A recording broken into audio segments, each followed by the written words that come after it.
안녕하세요. 쪼꼬미의 미국 이야기입니다. 요즘 영상이 조회수가 안 나와서 이번에는 그냥 간단하게 두 가지 주제만 얘기해 보려고 합니다. 올해 만났던 사람들의 직업 같은 거를 소개해 보고 그 직업을 가지게 되는 방법 그리고 전략에 대해서 이야기해 보려고 합니다. 그럼 개발자 이외의 직업을 1번 제가 개발자다 보니까 개발자 그리고 다른 직업들을 한번 소개해 보려고 하는데 되게 흥미 있었던 거는 이제 그 자영업 비슷한데 가이드. 일단 이 직업은 어떤 점이 흥미로웠냐. 일단 대상은 한국 사람 기준으로 그 동남아 쪽인 동남아라고 해야 하나? 캄보디아나 이런 데는 아니고요. 무슨 일을 했냐면은 이제 한국 사람들이 그 나라 같은 데로 오면은 골프 투어하고 관광지 가고 그리고 카지노 이런 데를 데려간대요.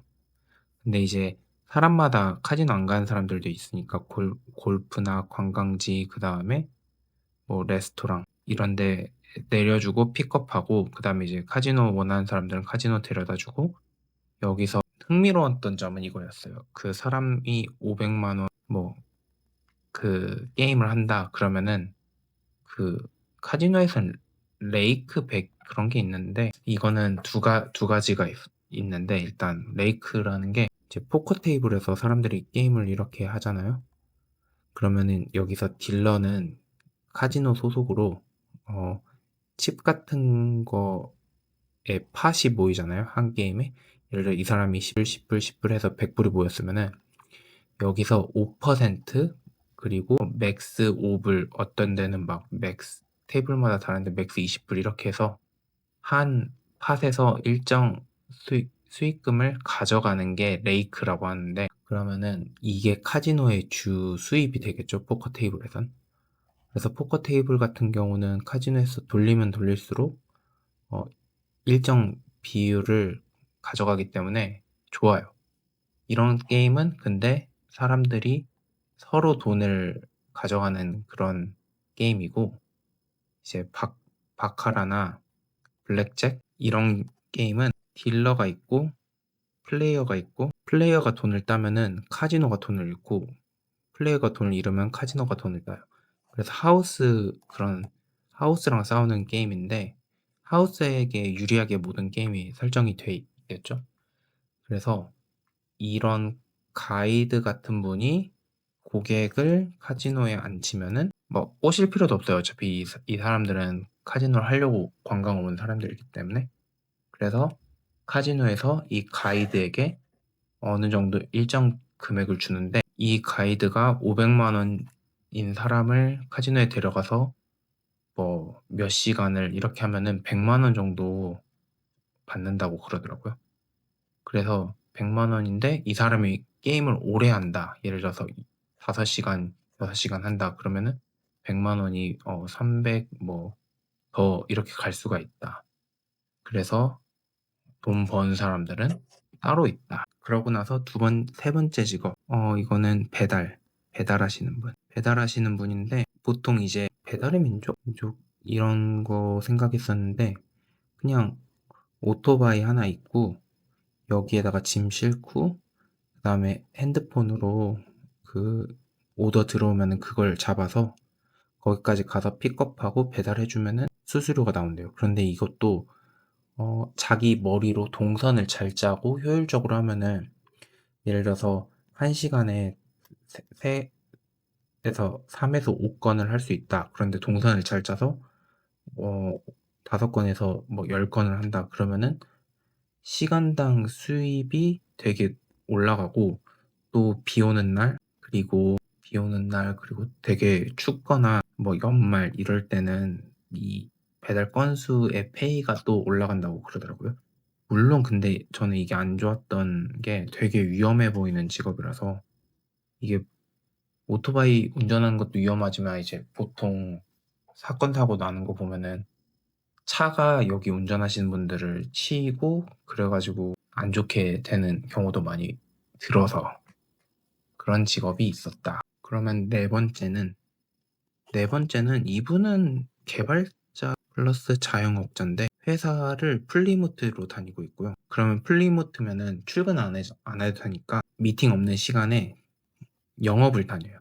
자기가 웹사이트 같은 걸 만들어서 웹사이트가 정확히 무슨 아이템인지는 이제 비밀이니까 말씀드리긴 좀 그렇고 웹사이트에 만든 다음에 이거 하나 돌리는 게 있고 그다음에 주변에 그 다른 공장 같은 데 가서 자동화 같은 거를 컨설트 해 주고 처음에는 무료로 이렇게 만들어 준 다음에 이 컨설트한 솔루션이 제대로 작동하면 거기에 대해서 돈을 받는 그런 구조로 영업을 하고 계시더라고요. 그래서 되게 특이한 사람이었다. 특이한 사람이라기보다 특이한 직업이었다. 다섯 번째는 운동선수? 실업팀 선수라고 해야 하나? 이제 비인기 종목인데 비인기 종목이라면은 저희가 아는 스포츠 다 빼면은 그 종목이에요. 그러니까 말하면 하는 종목인데 어떻게 여기까지 갈 수 있냐? 이제 한국에서 태어났겠죠? 그리고 어렸을 때 체육하고 초중고 대학교까지 대학교가 그 한체대라고 체육하면은 되게 가고 싶어하는 그런 꿈의 대학교라고 그러더라고요. 거기서 졸업하고 이제 지방 도시나 뭐 수도권에 실업팀 같은 게 몇 개 있어요. 거기 들어가면은 연봉을 달러로는 모르겠는데 몇 천만 원 받는데요. 그 5천? 그 정도 플러스 마이너스였던 것 같은데 그러면서 운동선수 하고 이게 또 나이가 30에서 뭐 33이 피크 그리고 나서 은퇴 그리고 나서 약간 코칭이나 뭐 지도자 이런 쪽으로 빠지는데 지도자 막 글씨를 알아볼 수가 없는데 이런 직업도 있었고 6번은 공기업 다니는 공기업인데 그 철도 관련 공기업이었어요. 왜 특이했었냐? 주 3일 출근? 대신 기차는 매일 돌아가잖아요. 그래서 휴일 같은 게 제대로 없는데 이틀 출근, 이틀 휴무. 그리고 막 저녁 19시 출근, 그 다음에 아침 6시 퇴근인데 근데 이때 아무 일도 없으면 그냥 잘 수 있다고 그러더라고요. 그런데 되게 꿀직업이었다.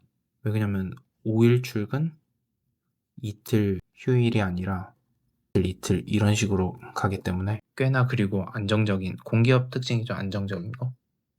그다음에 7번 변호사를 잠깐 만났었는데 왜 인상이 깊었냐면은 제가 질문이 있었어요. 질문이 뭐 법률적인 질문인데 이제 저는 이걸 만나기 전에 되게 챗GPT로 사용해서 되게 제가 알 수 있는 용어들을 다 익혀가고 그리고 상황 설명을 좀 잘해서 변호사를 이해시켜야 제가 원하는 답을 얻을 수 있기 때문에 되게 상황 설명을 잘 하려고 했는데 이 컨텍스트를 이해하는 속도랑 디테일이 되게 놀라웠어요. 제가 설명할 수 있는 모든 거를 쏙쏙 알아듣고 그리고 좀 중요한 맥락 같은 거를 되게 딱딱 짚어서 저한테 물어보셔서 생각보다 변호사가 대단한 그리고 이분은 또 검사로서 영업을 하다가 검사로서 일을 하다가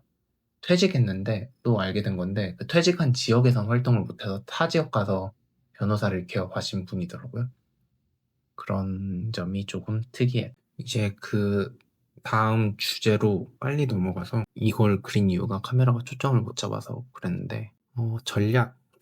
직업을 최근에 어떤 질문을 받았어요. 질문이 뭐였냐면은 링크드인 같은 곳에 잡 포스팅 올라오는 것들이 이미 인터널로 내정이 되어 있냐 아니냐 그런 거에 관해서 질문 받았는데 저는 그 포커를 잠깐 예를 들면은 예를 들어서 이게 나라고 생각했을 때 처음 2, 3 그리고 내가 네 번째인데 그럼 이 사람이 어떤 액션을 취하고 이 사람이 그 액션에 반응해서 어떤 액션을 취하고 이 사람이 그럼 1번의 액션에 2번의 액션을 더해서 3번이 액션을 하면은 이제 제 차례가 오면은 이 상황을 보고 제가 결정을 내리는 거잖아요. 그래서 그냥 내 카드 2개만 보고 게임을 하는 게 아니라 이 상황을 보고 내가 할 수 있는 최선의 결론을 내리는 게 이제 저의 전략이겠죠. 근데 요즘 잡 마켓도 예전과 지금은 난이도는 점점 올라가는 것 같아요. 예를 들어서 제가 직장을 구할 때는 20 땡땡 년도에 직장을 구할 때는 어떤 거를 주로 봤냐면은 CS 디그리 있냐? 그리고 일할 수 있는 퍼밋? 예를 들어서 OPT나 아니면은 H1B 이런 걸 보겠죠. 근데 보통 이제 OPT로 시작을 하겠죠. 4년제 졸업하고 그 스템 디그리 있으면은 OPT 이렇게 나오는 그런 거였으니까 그게 아마 1년에서 2년까지 나왔던 것 같아요. 그리고 코딩 인터뷰, 그리고 솔직히 CS 디그리가 없어도 되는데 없으면 또 그때는 수요가 많으니까 코딩 인터뷰를 통과할 정도의 코딩 스킬. 근데 지금 보면은 다 있으니까 이게 CS가 점점 이게 높아지는 거예요. 굳이 비자 스폰서를 안 해도 비자 있는 사람들 중에 뽑아도 되니까. 그리고 코딩 인터뷰도 남들 리트 코드를 막 500개씩 푸는데 달달달 푸는데 내가 엄청난 메리트를 보여줄 수가 없잖아요. 그러면 결국에는 경력 있던 사람들 중에 솔리드한 거, 예를 들어서 레주메에 유명한 회사들이다, 아니면은 대학교를 석사 박사까지 나왔다, 근데 또 아니면 학부를 나왔는데 엄청 좋은 데를 나왔다, 그런 걸로 가니까 이 여기 이렇게 봤을 때 1티어, 2티어, 3티어면은 이제 4티어들은 점점 힘들어진다는 거죠. 그래서 자기 자신의 티어를 최대한 올리는 방법은 제 생각에는 경력을 그전에 대학교도 나오면 좋겠죠. 왜냐면 남들 다 나왔으니까. 그런 말들이 있어요. 좀 사이드 노트인데, 수학을 잘해야 되냐? 그 개발자가 그 수학을 잘해야 되냐? 이거는 저를 어떻게 생각을 하냐면은, 개발자가 수학을 잘하면은 플러스 요인, 직장 찾는데, 아니면 일하는데, 아니면은 분야가 되게 예를 들어서 내가 LLM 모델을 만드는 소프트웨어 엔지니어인데, 솔직히 내가 모델 디자인이나 이론 쓸 필요는 없지만 개발하는데 내가 만드는 거에 관련된 지식을 가지고 있으면은 플러스가 될 거 아니에요? 모든 이론이나 그 중요한 알고리즘은 박사님들이 짜겠죠? 그러면은 개발자는 임플리멘테이션 하는 단계인데, 근데 내가 그 모든 이론을 다 알지 못하더라도 알면은 개발하는데 플러스가 되는데, 수학 같은 경우는 범용적으로 개발자가 하는 데 있어서 플러스다. 근데 난 수학을 못한다. 그러면은 그만큼 디스어드밴티지를 가지고 개발 시장에 있는 거겠죠. 근데 개발자랑 요리 실력이랑 연관이 있냐? 이 상관관계가 0.8이면은 여기는 0.000001이겠죠? 예를 들어서 개발자 이렇게 탑 티어, 그리고 티어 4, 이렇게 여기까지 있으면은 수학을 잘하는 사람일수록 고티어일 확률이 높고, 고티어면 연봉도 돈도 많이 받겠죠? 근데 이 사람이 요리를 못할 수가 있잖아요. 근데 요리 못한다고 그 고티어가 못 가냐? 요리를 못하면 고티어를 못 가냐? 그런 거는 잘할 수도 있고 못할 수도 있고, 돈 버는데, 그리고 탑티어 회사에서 일하는데 연관이 적다. 근데 수학은 연관이 높다. 이렇게 정리해도 될 것 같고, 그러면은 예전이랑 뭐가 달라졌냐? 이런 요구하는 게 점 높아져. 예전에 2010년, 15년만 해도 매스 하이어링, 그러니까 100명, 200명씩 한꺼번에 뽑고 무슨 새로운 디비전 만들어서 새로운 거 하고, 그런 시절에는 못하는 사람들도 2년제든 4년제든 OPT만 있어도 여기서부터 시작을 해서 올라갈 수가 있어요. 근데 지금은 여기들은 되게 많이 힘들 거다.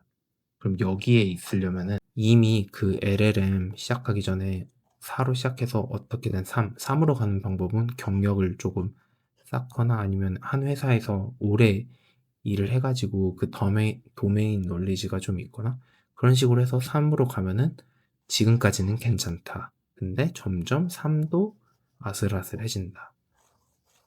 이제 1 티어, 2 티어 개발자로 가야 살아남지. 4 티어나 지금 시작한다면은 자기 자신이 3 티어, 4 티어가 아니라는 걸 어떤 방식으로든 증명을 해야 된다. 그래서 오늘은 20분 안에 마무리했으니까